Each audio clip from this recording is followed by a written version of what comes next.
په دې محرم کې تاسو ګورئ هغې ماتمې کوي ځان باندې رهي ښودلي الله والا په دنیا کې سزا ورکوي ځان په شړو باندې وایي په زنځیرونو باندې وایي ځان په څپېړو باندې وایي ماتمي شروع کړی دی الله والا سزا ورکوي په دنیا کې ماتم ولې کوئ تاسو ماتم په دې بنیاد باندې کوي چې د کربلا په میدان کې شیعګانو غداري کړې وه د حسین رضی الله عنه سره دغه مدد یې هلته پرېښودلی و خطونه یې ورته لیکل چې راشه موږ ستاسو مدد کوو ستاسو سره بیعت کوو کله چې حسین لاړ کربلا ته ټول شیعګان وتښتېدل په میدان کې یوازې پرېښودو اوس هغه ماتم کوي چې موږ بېغیرتوب کړی دی موږ ډلهتوب کړی دی اوس هغه زور ځان له ورکوي ماتم ځان باندې رهیښودلی درز دوز احساس دی او بیا دومره ګستاخي دا خبره دې لپاره کوم په سوشل میډیا باندې دا خبره ډېره زیاته چلیږي او دا خپل د زړه درد موږ هغه ښکاره کوو نور ما ته پته ده چې زموږ د خبرې هېڅ حیثیت نشته دی خو یو درد یې ښکاره کوي او د خپل زړه بړاس یې وباسي سوشل میډیا باندې تاسو ګورئ شیعګان روافظ دیو د الله څومره ګستاخي کړې ده دیو د ابوبکر صدیق عمر ابن الخطاب رضی الله عنه عثمان ابن عفان عائشه صدیقه عمر ابن العاص او دارنګې د حفصه رضی الله عنها د یې څومره ګستاخي کړې ده ما بېګا یوه ویډیو کتله بېګا لا حول ولا قوة الا بالله الفاظ زما خولې له نه راځي مجبور یم په دې باندې چې الفاظ به ویم ځکه ډېر خلک د شیعه نه متاثره دي روافظو نه متاثره دي او موږ د حکومت هم پر زور مطالبه کوو چې په پاکستان کې که د یو جج د سپریم کورټ د جج ته هغه توهین وشي باقي د پای باندې کیس درج کېږي د وزیر اعظم خلاف که توهین وشي د هغې په باره کې کیس درج کېږي لیکن زه وایم چې که زما د الله ګستاخي کېږي د ابوبکر صدیق ګستاخي کېږي پکار ده چې حکومت په هغې باندې کیس درج کړي دغه ظالمان گرفتار کړي ما ویډیو کتله بېګا نو په هغې کې څه وایي خلک ماتم کوي او دا الفاظ داغلي لا حول ولا قوة الا بالله ماتم که خدای نه کوي دغه خدای ډوله خدای دی نه سرې بودوئ کم خدای چې ماتم نه کوي دا خدای نه دی وی دا شیعه خنزیر خبیث او رافضي هغه زما د الله مبارک دا ګستاخي کوي او بیا خپل مجلسونو کې برسر عام کولا او طریقې سره ابوبکر صدیق رضی الله عنه ته کنزل کوي عمر بن الخطاب ته کنزل کوي په سوشل میډیا باندې دا ډېر چلیږي زما ابوبکر تا ته ویلي څه دي زما ابوبکر نقصان ما ته وښیوه ابوبکر خو هغه ابوبکر دی چې هغه صحابیتوب د هغې کوي قرآن ورکړې ده إلا تنصروه فقد نصره الله إذ أخرجه الذين كفروا ثاني اثنين إذ يقول لصاحبه لا تحزن إن الله معنا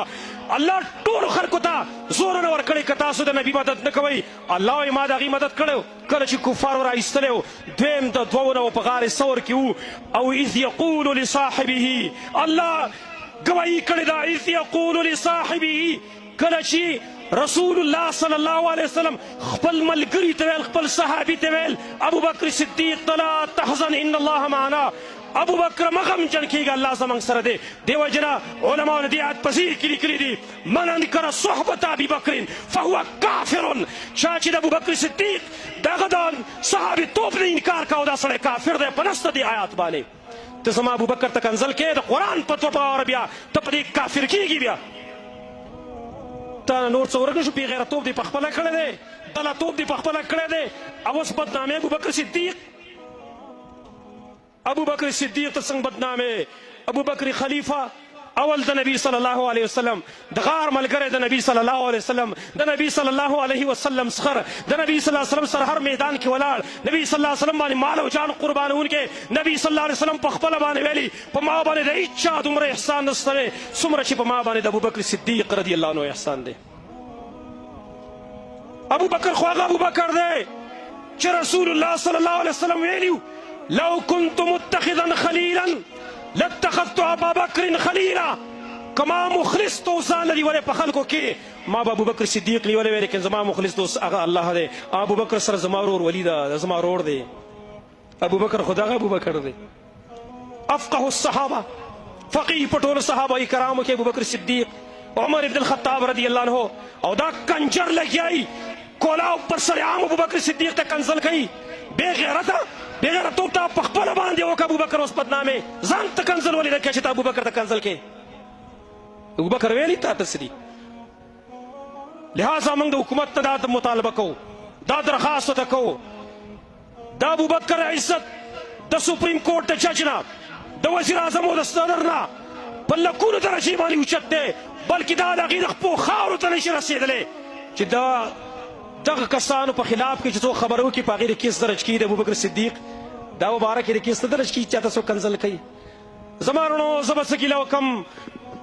زما داسې پاکستان و د لا اله الا الله محمد رسول الله په نوم باندې آزاد شوی پاکستان او پای کې زما ابوبکر کنځلی کېږي پای کې زما عمر کنځلی کېږي پای کې زما عثمان کنځلی کېږي پای کې معاویه او عایشه کنځلی کېږي پای کې عمر بن العاص او حفصه کنځلی کېږي دا پاکستان به څه ترقي وکړي چې پای کې د ابوبکر دغه عزت محفوظ دی او زما وروڼو زه ډېر په افسوس سره وایم ټول پاکستان خلک دغه رافضي شیعه هغه چیلنج کړه چې ابوبکر لا وارثه دی د ابوبکر څوک وارث نشته دی چې تپوس وکړي دلته د ابوبکر څوک ملګری نشته په پاکستان کې ځکه زه کوله او کنځلې کوم چا کې جرأت نشته چې مخې ته راشي دا شیعه چیلنج کړو موږ ټول سنیان یې چیلنج کړي دي دا د یهودو اولاد دا د یهودو ملګري دا همدغه شانته وخت په وخت باندې موږ چیلنج کوي لیکن څوک نشته دی چې راپورته شي او د دیو خلاف خبره وکړي او که موږ خبره کوو یاره جي دا منافرت پیلوي اشتعال انګیز خبرې کوي پلان کوي لوډینګ کوي هسې په ایمان یې خفه کېږو به نه په ایمان یې ویو زما د پارټۍ په لیډر پسې چې څوک خبرې وکړي زما د جماعت په مشر پسې چا خبرې وکړې وي کانزه په ایمان یې راوځو جلوس وباسو که نه وباسو د هغې خلاف پوسټونه هم کوو د هغې خلاف خبرې من کوو لیکن زما ابوبکر دغه څوک نشته دی زما وروڼو د ابوبکر څوک پاتې نه شو ابوبکر زما د لیډر نه لاندې شو د لیډر قدر شته لیکن زما د ابوبکر قدر نشته زما وروڼو په خپل ابوبکر چې چا هم غیرت ونه کو قسم په الله که خپل بچی په تا باندې غیرت وکړي بیا سوال نه پیدا کړي چې په تا باندې غیرت